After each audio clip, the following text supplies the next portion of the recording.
안녕하세요. 저는 40대 중반의 여자입니다.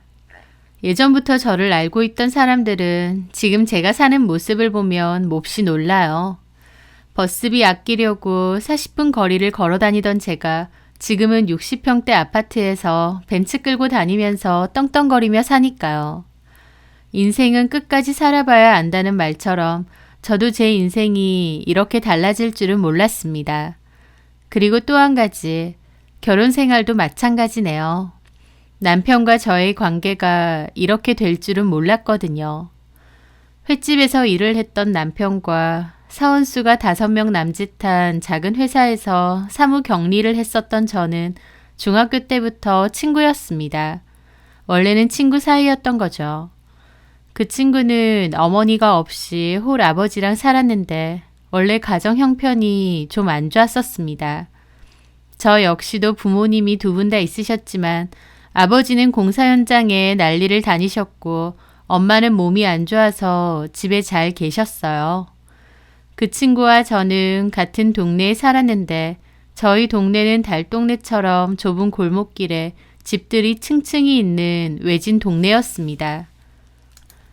같은 학교였고 등하교 할 때 자주 마주치다가 친해졌죠. 그 친구는 가난한 게 싫다고 자기는 잘 살고 싶다고 잘 그랬고 저 역시도 마찬가지라고 했습니다. 고등학교는 각자 다른 곳으로 갔지만 그래도 친구니까 한 번씩 동네에서 마주치면 얼굴 보고 대화는 하는 사이였어요. 그러다가 그 친구는 고등학교 졸업 후 일을 바로 했고 저는 타 지역의 2년제 대학을 진학했습니다. 그러면서 연락은 아예 끊겼죠.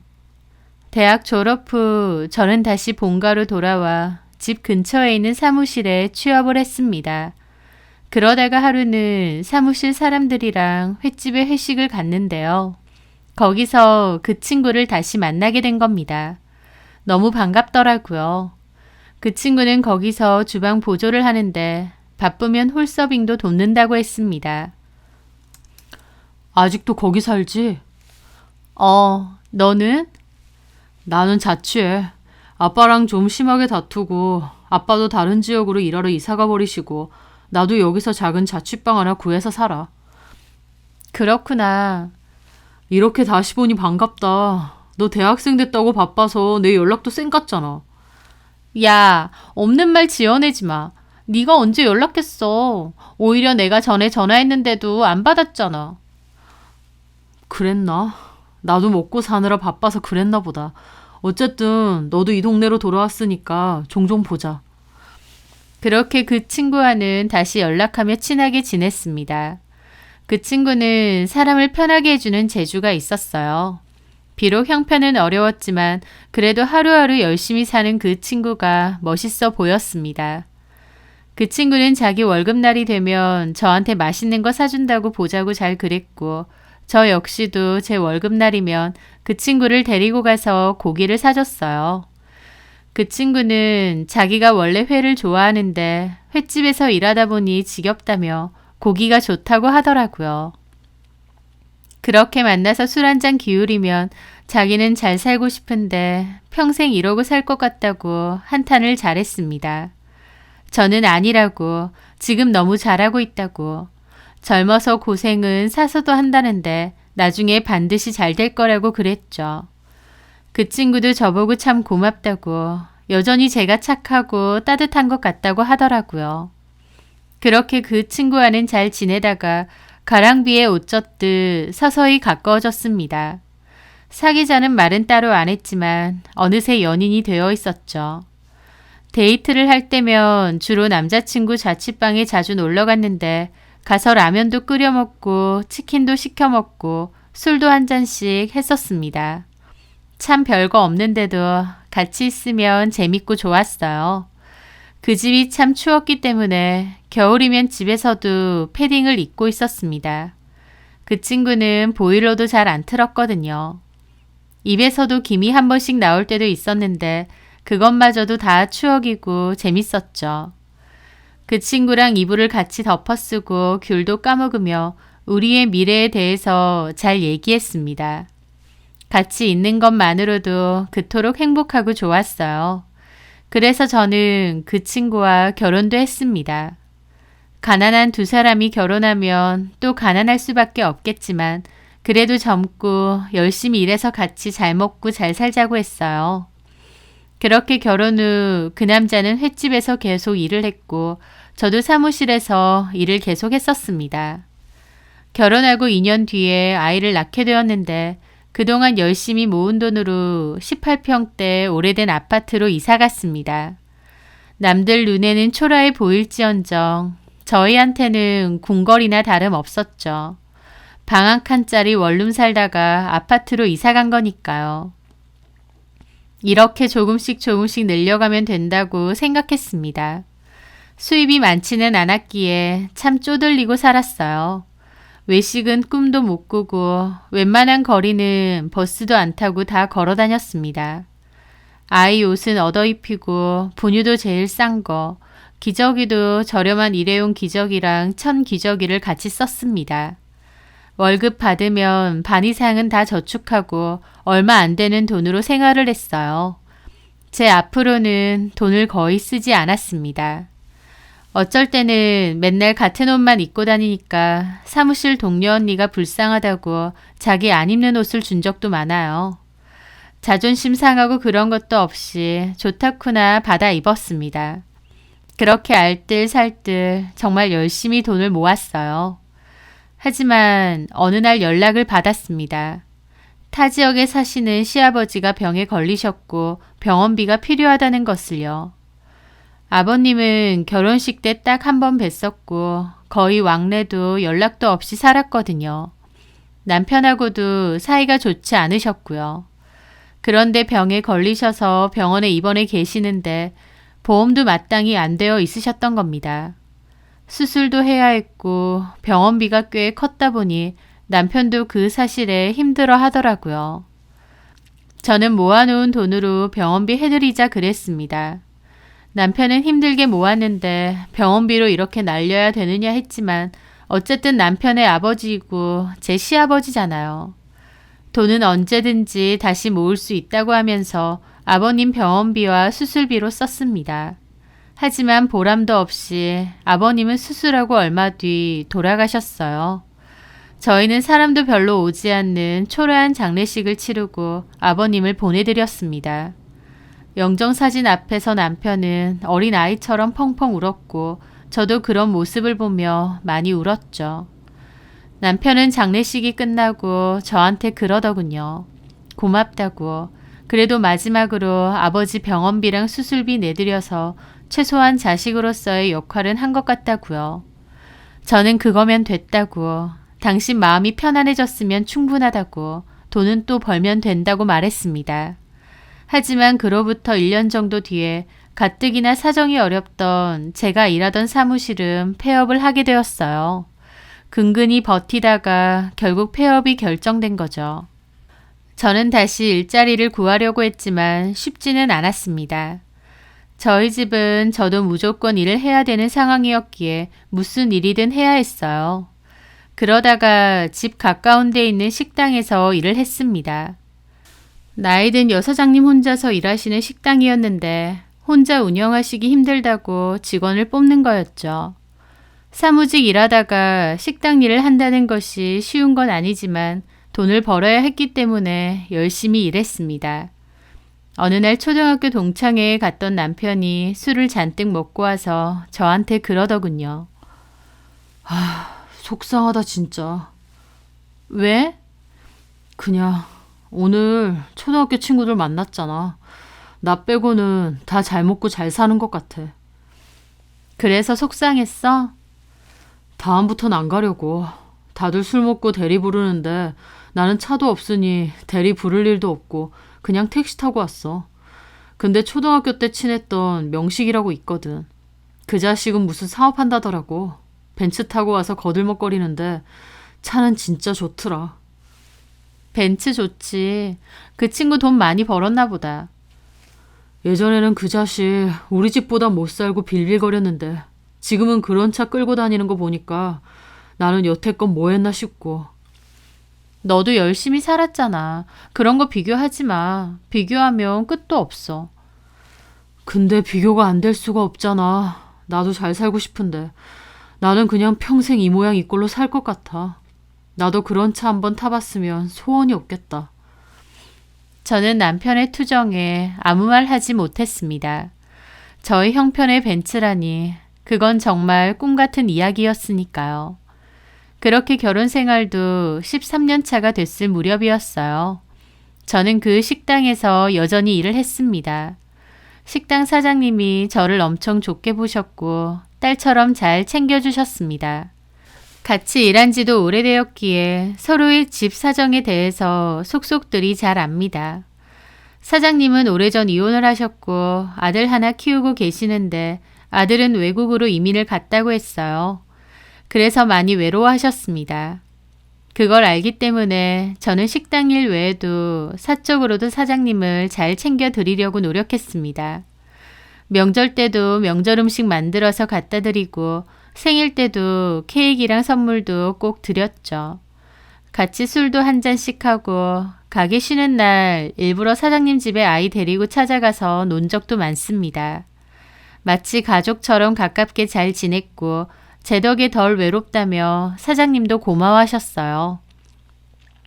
그러던 어느 날 사장님이 저한테 기니 할 말이 있다고 그러시더군요.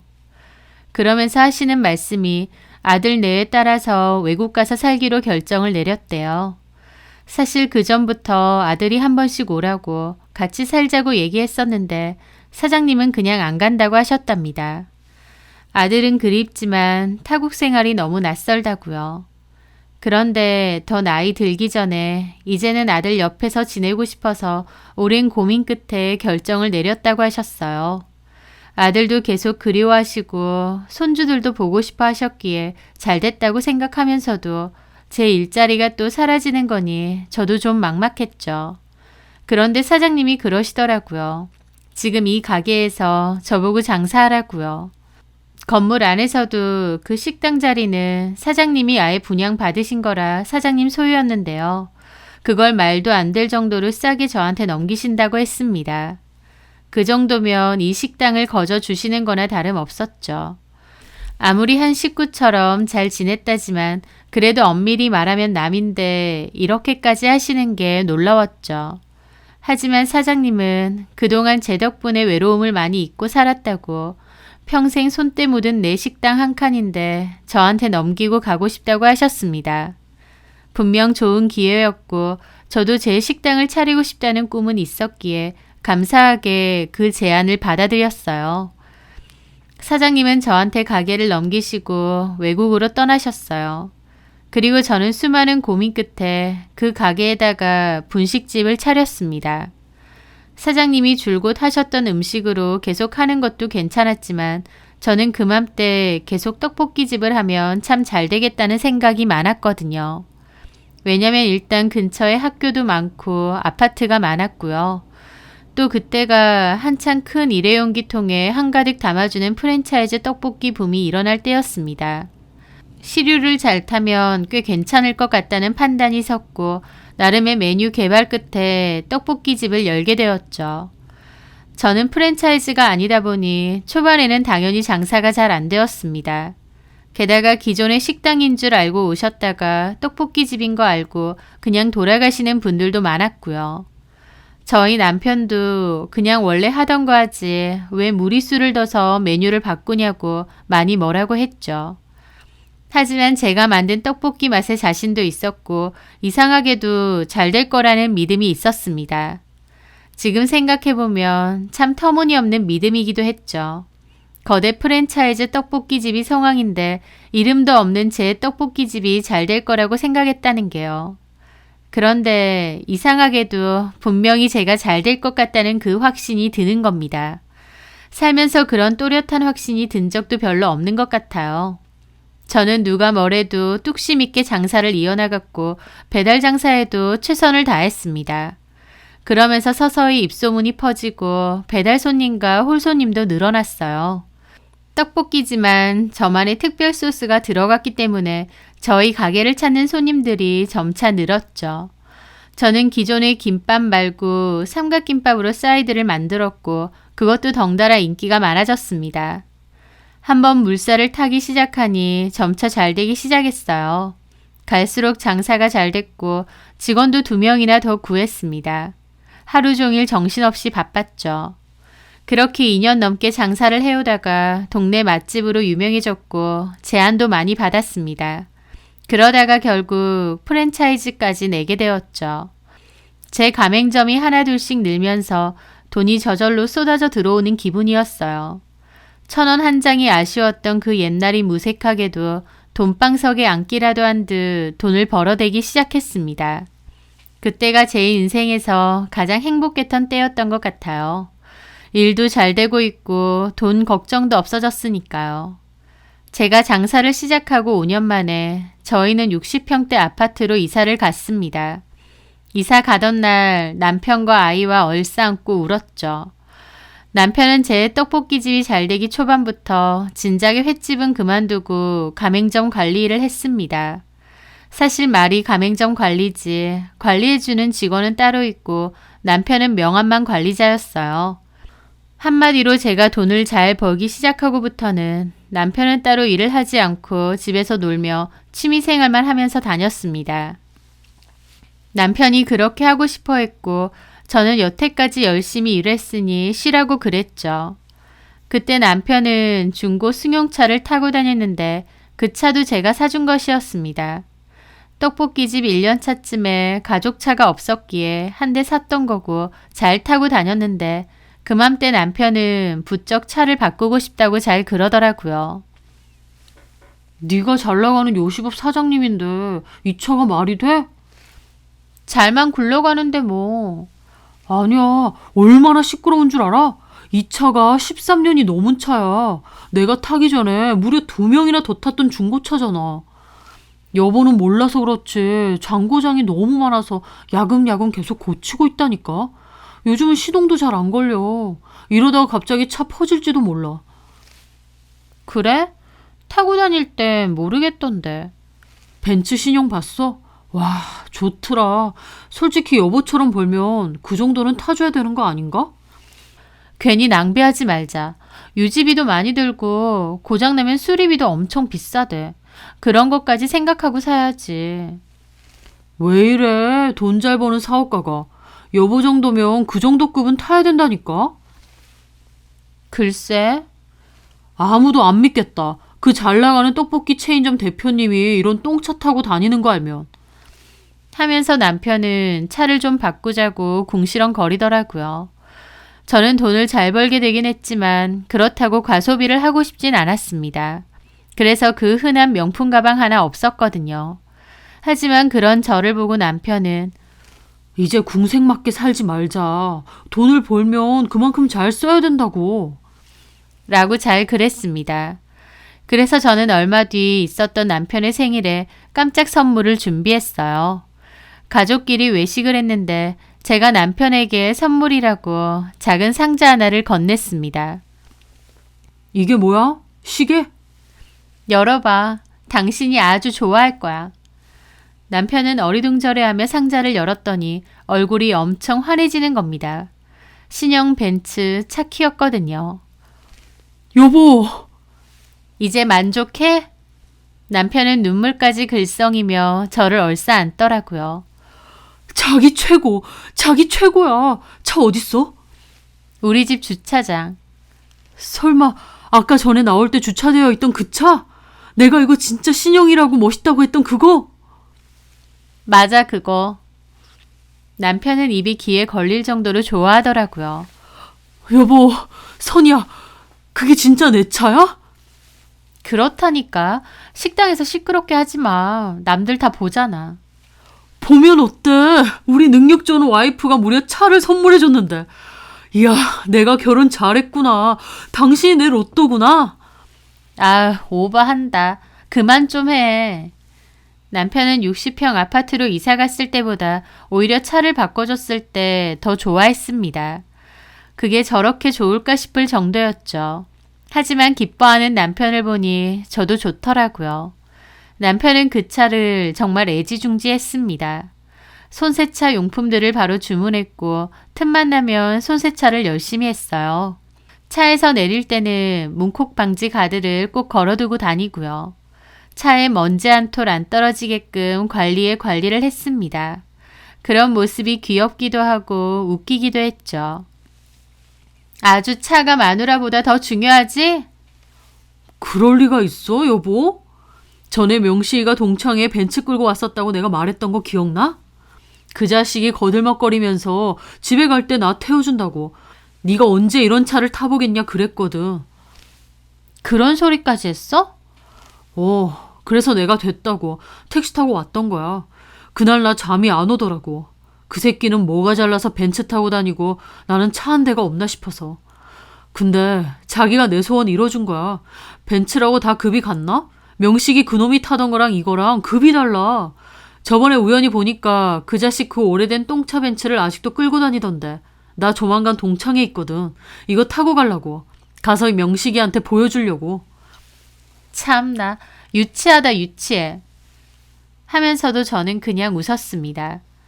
고마워 자기야. 참 잘 살고 싶었는데 돈 걱정 없이 살아봤으면 좋겠다 싶었는데 자기가 내 꿈 이뤄줬네. 남편은 제 손을 꼭 잡았습니다. 나도 고맙지. 이제 돈 때문에 아등바등 하던 거 잊어버리고 우리 세 식구 늘 이렇게 잘 살아보자. 그래, 고마워 여보. 참 행복했습니다. 그렇게 힘들고 가난했던 시절을 벗어나 잘 됐고 가족끼리 서로 고맙다며 네 덕이라고 해줄 수 있는 그 상황이요. 그런데 더 행복할 수 있었는데 왜 이렇게 사람은 어리석은 짓을 할까요? 왜 돈이 생기니까 딴 생각을 먹는 걸까요? 어느 날 저는 의문의 문자 한 통을 받게 되었습니다. 본점에서 여느 때와 다름없이 일을 하고 있었는데 띠링하는 소리와 함께 문자가 도착했죠. 누구지? 하면서 폰을 열었는데 거기에는 뜬금없이 한 아파트에 주차되어 있는 남편의 차가 찍혀 있는 겁니다. 번호판도 남편 차가 맞고 주차한다고 야무지게 문콕 방지 가드까지 걸어놨더라고요. 남편 차인데 이걸 누가 보낸 거지? 생각하며 번호를 봤는데 모르는 번호였어요. 저는 답장을 했죠. 누구세요? 라고요. 그랬더니 잠시 후 전화가 왔습니다. 저는 옆에 직원에게 주방 좀 맡아달라고 하고 복도로 나가서 전화를 받았죠. 여보세요? 안녕하세요. 방금 문자 보낸 사람인데요. 그 차주가 남편분 맞으시죠? 웬 남자였습니다. 목소리는 좀 젊어 보였고요. 저는 남편이 남의 아파트에 불법 주차를 했나 보다 싶었어요. 아, 네. 혹시 불법 주차가 돼 있었나요? 죄송해요. 제가 당장 전화해서 빼라고 할게요. 그 말에 그 남자가 그러더군요.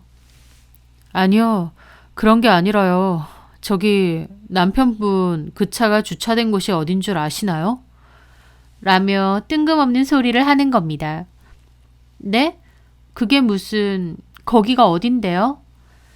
남자는 동네 이름과 아파트 이름을 말해주었어요. 저희 가게에서는 30분 정도 걸리는 거리의 동네였죠. 남편이 거기 왜 갔을까 싶기는 했습니다. 남편은 그맘때 볼링에 푹 빠져 있었는데 굳이 그렇게 멀리 있는 볼링장에 갔나 싶기도 했어요. 아, 그런데요. 전화 거신 분은 누구시죠? 제가 아무리 생각해도 이건 아닌 것 같아서 전화드렸습니다. 무슨 말씀하시는 거예요? 남편분요. 저희 누나랑 바람을 외도를 저지르고 있습니다. 저는 그 말을 한 번에 못 알아들었습니다. 네? 뭐라고요?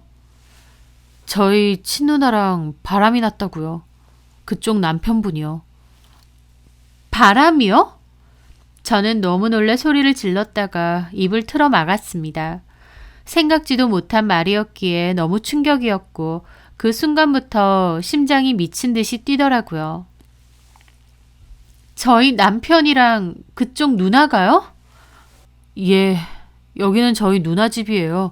차에 보면 그쪽 남편분 전화번호 말고도 전화번호 하나가 더 붙어 있더라고요. 남편은 차 안에 놔둘 번호판을 샀었는데 그 번호판이 번호 2개를 해둘 수 있기에 하나는 제 번호로 해두었습니다. 아주 가끔 제가 타기도 했었고요. 그 남자는 그 번호를 보고 전화를 한 것이었죠. 그런데요? 제가 누나한테 그만두라고 여러 번 말했고요. 남편분한테도 경고를 했었거든요. 그래서 안 만난다고 했던 것 같은데 또 이 차가 주차되어 있네요. 그래서 전화 드린 겁니다. 저는 머릿속이 새하얘지고 어떻게 해야 할지 모르겠더라고요. 저기, 지금 그 아파트 주차장에 계신 건가요? 네, 제가 지금 거기로 갈게요. 좀 기다려 주시겠어요? 알겠습니다. 그렇게 저는 바로 택시를 타고 그곳으로 달려갔습니다. 가는 동안 손이 너무 떨리고 초조했어요. 믿겨지지가 않아서 분노보다는 그냥 이상한 긴장감에만 휩싸였죠. 그렇게 도착을 해서 지상 주차장에서 두리번거리는데 어떤 남자가 두리번거리는 저를 알아본 건지 손을 들더라고요. 그 남자가 있는 곳으로 달려갔죠. 그 남자는 굳은 얼굴로 서 있었는데 옆을 보니 정말 제 남편 차였습니다. 이 차 맞죠? 네, 맞아요. 아예 모르셨던 거죠? 네, 그쪽 누나랑 저희 남편이 바람이 났다고요? 그쪽 누나는 뭐 하는 사람인데요? 2년 전에 이혼했고요. 작은 네일샵 하나 운영하는데 저도 같은 아파트 살거든요. 그래서 오며 가며 누나랑 왕래하고 지냈는데 누나가 저 남자를 만나는 거예요. 처음에는 저한테까지 거짓말했어요. 이혼남이라고. 그런데 나중에 알고 보니 유부남이라고 이실직고 하더라고요. 누나도 다 알고 만났던 거고. 제가 미쳤느냐고 당장 헤어지라고 했는데 저 남자가 이혼하고 올 거라 그랬다고 좀 기다려 달랬대요. 이혼하고 온다고 했다고요? 기가 막혔습니다. 그 남자는 고개를 끄덕이더라고요. 네, 제가 누나한테 헛소리 말고 당장 그만두라고 아니면 부모님한테도 알리고 저 남자 부인한테도 알릴 거다 그랬더니 저한테 쌍욕하면서 다시는 오지 말라고 인연 끊자고 하더라고요. 제가 그래도 동생인데 누나가 저러고 사는 걸 어떻게 냅둡니까? 그래서 저희 누나 집에 찾아온 그쪽 남편한테도 말했어요. 우리 누나 데리고 장난치는 거냐고. 당장 헤어지지 않으면 그쪽 부인한테도 알린다고요. 그랬더니 미안하다고 다시는 안 만날 테니 알리지 말라고 빌더라고요. 저 보는 앞에서 저희 누나한테 전화해서 헤어지자고 미안하다고까지 했었고요. 둘이 끝냈구나 싶었고 저희 누나한테도 정신 차리고 살라고 했죠. 아니 근데 아까 여기 지나가다 보니 이 차가 떡하니 있는 겁니다. 제가 번호판을 기억해 뒀거든요. 이 인간들이 진짜 미쳤구나 싶어서 그쪽한테 전화한 겁니다. 자초지종을 듣는데도 이게 내 남편 이야기가 맞나 믿기지가 않고 손발만 떨렸습니다. 다리에 힘이 풀려서 주저앉을 뻔한 걸 그 동생이 겨우 잡아주더라고요. 괜찮으세요? 제가 혹시 괜한 걸 알린 건지. 저는 손을 저었습니다. 아니에요. 만약 그게 다 사실이면 저 인간들 끝장낼 거예요. 몇 동 몇 호인가요? 103동 501호예요. 근데 문은 절대 안 열어줄 텐데. 저는 동호수 듣자마자 바로 엘리베이터 탔습니다. 그리고 그 집 앞에 섰죠. 초인종을 누르려는데 가만 생각해보니 그 동생 말처럼 절대 안 열어줄 것 같았어요. 그래서 일단 계단으로 한층 내려간 뒤 남편에게 전화를 걸었죠. 남편이 아무렇지 않은 목소리로 여보세요 하고 전화 받는데 속에서 쓴물이 올라오는 기분까지 들었습니다. 지금 어디야? 어? 아, 볼링 연습하러 왔지. 좀 전에 이상한 전화가 왔어. 당신이 바람을 핀다면서. 그 여자 남동생이래. 어? 그게 무슨 말도 안 되는 소리야. 남편은 놀랐는지 펄쩍 뛰었습니다. 지금 당장 가게로 좀 올 수 있어? 갈게. 그럼 말도 안 되는 소리 절대 믿지 마. 내가 지금 당장 갈게. 그리고 저는 전화를 끊고 그 여자 집 문 앞으로 갔습니다. 안에서는 우당탕 소리가 들리더라고요. 저는 폰을 꺼내 동영상을 조용히 켰습니다. 잠시 후 나 갔다 올게 라는 소리와 함께 엄청 급하게 벌컥 현관문이 열리는 겁니다. 저는 그 앞에서 폰을 들이밀었습니다. 남편은 황급히 나오다가 제가 문 앞에 있는 것을 보고 소리까지 지르며 몹시 놀라더라고요. 저는 동영상을 찍으며 남편을 밀치고 안으로 들어갔습니다. 안에는 슬립 차림의 여자가 놀라서 저를 보고 있더라고요. 진짜 바람 피고 있었네, 이 미친 것들이? 진짜 눈이 돌아가더라고요. 남편은 놀라서 당신이 여기 어쩐 일이냐고 그러고 있는데 뒤돌아서서 바로 싸다기를 갈겼습니다. 남편은 뺨을 부여잡고 놀라서 보는데 그 얼굴을 보자 부하가 치밀어서 반대쪽 뺨도 다시 갈겼어요. 그 여자가 뒤에서 소리 지르고 있던데 달려가서 머리채 잡았습니다. 야, 이 망할려나! 이 남자 유부남인 거 알았어 몰랐어! 그 여자 저한테 머리채 잡혀서 소리 지르고 있는데 남편 놈은 어쩔 줄 몰라 하더라고요. 여보, 잠깐만 내 말 좀 들어봐. 저는 이번엔 말리는 남편 놈 머리채를 잡았습니다. 야, 이 미친놈아! 바람을 펴! 네가 나한테 어떻게 이래? 제가 미친 사람처럼 남편 머리채를 잡고 흔들고 있는데 남편이 그만 좀 하라고 저를 확 밀더라고요. 저는 바닥에 나동그라졌죠. 아, 그만 좀 해. 머리 다 뜯어놓을 참이야? 머리가 아니라 네 얼굴을 다 뜯어놔도 분이 안 풀려. 바람을 펴? 네가 사람이야? 아이씨, 어떻게 알고 온 거야 도대체? 그게 중요해? 그게 중요하냐고. 저는 악을 질렀습니다. 이제 먹고 살만해졌더니 바람질. 네가 인간이냐? 남편은 어쩔 줄 몰라 하더니 갑자기 빌더라고요. 여보, 선이야, 잘못했어. 바람 핀 건 미안한데 나 사실 이 여자랑 끝내려고 왔어. 그 말 하러 온 거야. 그 말에 그 여자도 소리 지르더라고요. 뭐라고? 야! 너 조용히 해. 그러더니 저한테 비는 겁니다. 선이야, 나 진짜 저 여자랑 끝내려고 왔어. 저는 그런 남편을 노려보며 그랬죠. 나 밖에 서 있었던 거 까먹었니? 네가 저 여자한테 갔다 올게 라고 했던 거 내가 똑똑히 들었어. 어디서 개수작이야? 너 내가 그렇게 우스워 보여? 너 좋아해주고 해달라는 거 다 해주고 사달라는 거 다 사주니까 사람 호구로 보이디? 너 사람 잘못 봤어. 네가 내 남편일 땐 그랬을지 몰라도 나 이 꼴 봤는데 너랑 안 살아. 그렇게 소란이 일어났는데 남동생도 부랴부랴 들어오더니 그 소란을 보고 놀라더라고요. 그 여자는 남동생을 노려보고요. 야, 이 자식아, 네가 전화한 거야? 그래, 내가 했다. 저 자식 유부남이니까 그만 만나라고 했잖아. 누나 진짜 왜 이래? 네가 뭔 상관이야. 지 걱정해서 이렇게 한 남동생한테까지 약을 쓰며 욕을 하더라고요. 엄마 아빠한테 전화해? 지금 오라고 할까?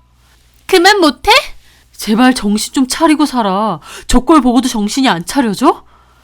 그렇게 남동생하고 그 여자도 싸우더라고요. 저는 진절머리가 나서 그곳을 벗어나려다가 다시 돌아왔습니다. 차키 내놔. 어? 차키 내놓으라고.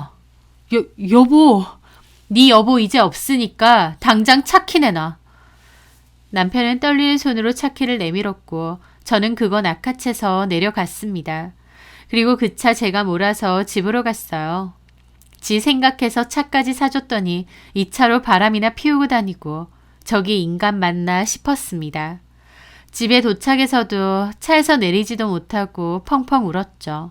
그리고 주머니에서 폰을 꺼냈는데 그때까지도 동영상 녹화가 되어 있는 겁니다. 저는 훌쩍이면서 녹화 종료를 눌렀고 그 내연녀 집에서 난리친 건 고스란히 다 녹화와 녹음이 되어 있는 거 확인했습니다. 초반에 제가 쳐들어간 것까지는 영상 녹화가 되어 있었고 그 뒤로는 주머니에 폰을 넣었기에 화면은 까맣고 대화 내용만 다 녹음이 되어 있었죠. 그걸 다시 듣는데 또 눈물이 났습니다. 왜 나를 배신했나, 왜 이런 바보 같은 짓을 저지른 건가 싶어서 눈물만 나더라고요. 남편은 계속 전화 오는데 다 차단하고 차 안에서 3시간은 넘게 울었던 것 같습니다. 그렇게 눈이 떠지지도 않을 정도로 부은 채로 집에 들어왔더니 남편 놈이 기다리고 있더라고요. 저를 보자마자 무릎 꿇고 비는데 다시 보니까 열받고 원망스럽기만 했습니다. 내가 잘못했어. 내가 잘못했어. 그년한테 이혼하고 온다고 했다며. 어? 아니야. 그런 적 없어. 내가 잠깐 눈이 돌았던 것뿐이야. 이혼해 줄 테니까 그녀한테 가. 여보, 그녀한테 가라고. 이 집에 있는 거 다 내가 일군 거니까 놔두고 너는 그녀하고 살아. 여보, 여보. 저는 방으로 들어가 창문을 걸어 잠궜습니다.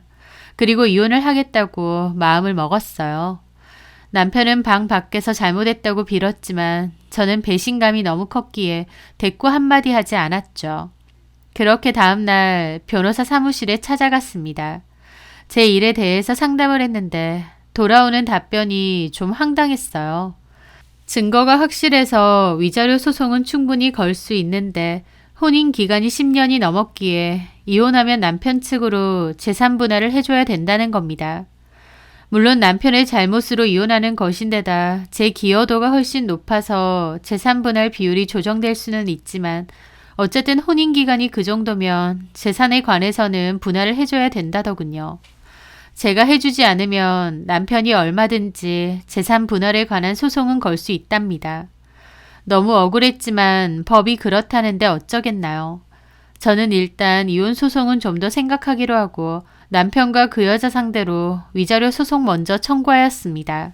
그 뒤로도 변호사와 많은 이야기를 했지만 어쨌든 혼인 기간 동안 같이 일군 재산은 분할해줘야 된다는 답변만 돌아왔습니다.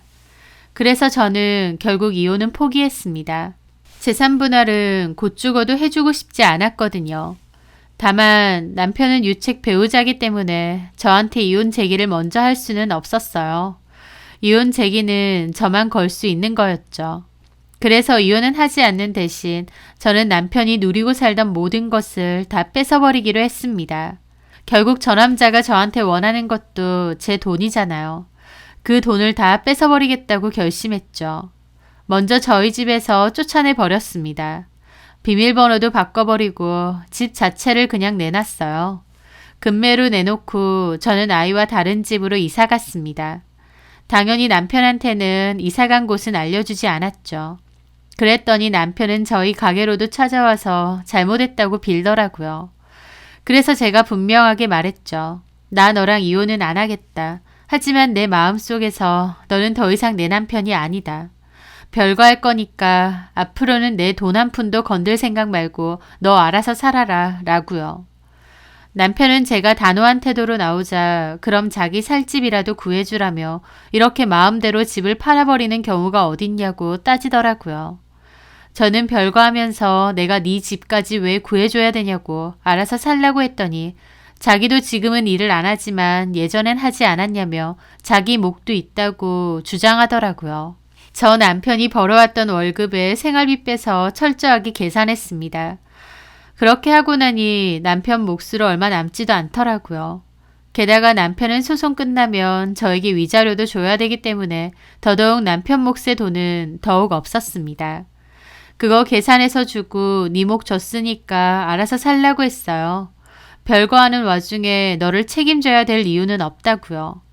남편은 이럴 거면 차라리 이혼해달라고 빌면서 요구하더라고요. 재산분할 받으려고 하는 속셈인 것 같았죠. 그런 남편에게 제가 그랬습니다. 유책 배우자는 이혼 못 걸어. 너 유책 배우자잖아.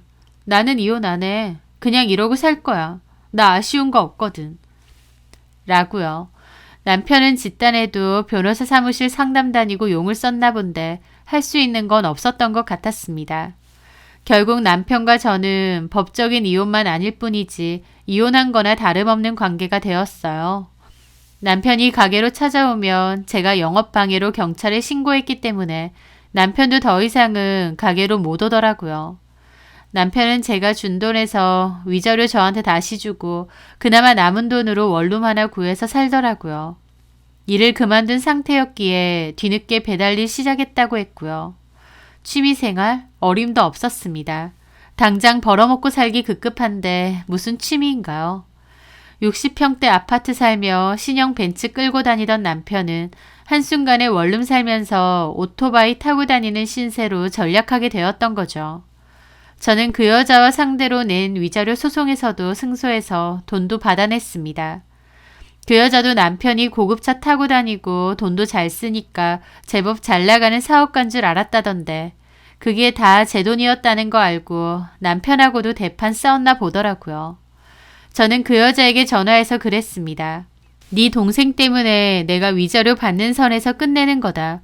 네 동생 아니었으면 이 동네에 얼굴도 못 들고 다니게 소문내고 이판사판 했을 거다.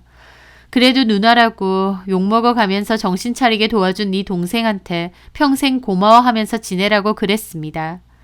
그 여자는 제 말에 아무런 대답도 안 하고 그냥 끊더라고요. 남편은 그 후로도 저한테 전화하거나 아이한테 전화해서 한 번만 봐줘라. 내가 미친놈이다. 죽일 놈이다. 이렇게 살기 싫다. 죽고 싶다. 별 생쇼를 다 떨길래 제가 그랬습니다. 죽든 말든 알아서 하라고. 너 죽으면 그 보험금 내가 받을 거라고요. 왜냐면 제가 법적인 아내니까요. 제 말에 남편 네가 이렇게 지독한 년인지 몰랐다고 욕하길래 저도 똑같이 욕해 주었죠. 호강에 겨워서 요강에 자빠진 건 너라고. 평생 나한테 사죄하는 마음으로 살아도 뭐할 판에 징징거리지 말라고요. 저는 남편을 용서할 생각이 전혀 없습니다. 그렇게 행복했던 가정을 아무렇지 않게 깨버린 남편의 행동을 생각하면 절대 용서할 수 없고 예전처럼 살 수 없다는 것도 알고 있어요. 남편을 생각하면 참 어리석은 것 같습니다. 본인만을 위해주고 아껴주는, 그래서 뭐든 해주고 싶어하는 본처를 속이고 수중에 돈 좀 생겼다고 바람질이라뇨. 재산분할 해주기 싫어서 이혼은 안 할 생각인데요. 전 남편한테는 더 이상 10원 한 장 주고 싶지 않거든요. 하지만 또 시간이 지나 제 마음이 달라지면 그깟 돈 몇 푼 쥐어주고 이혼 소송 걸 겁니다. 어쨌든 칼자루는 제가 쥐었으니까요. 그렇게 돈 걱정 없이 잘 살아보고 싶다며 그게 소원이라던 그 인간은 지한테 굴러들어온 복덩이를 아주 제대로 뻥 차버린 셈이죠. 가진 것에 감사함은커녕 의리마저 저버린 남편에게 참 걸맞는 결과가 아닌가 싶습니다. 그게 그 남자의 그릇이고 그 남자의 팔자겠죠. 저는 그런 인간 필요 없고 앞으로도 제 돈 열심히 벌고 모으면서 잘 살 겁니다. 남편이 끌었던 벤츠는 제가 끌고 다니고 있습니다. 사실 저는 돈을 잘 벌고 나서부터는 남편이 원하는 건 해줘도 저를 위해서 뭔가를 해준 적이 없는데요. 그게 제 스스로에게 참 미안하더라고요. 앞으로는 저를 더 사랑하고 챙기며 살아야겠다. 결국 나를 가장 위해줄 사람은 나밖에 없구나 많이 깨닫게 되었네요. 제 사연 들어주셔서 감사합니다.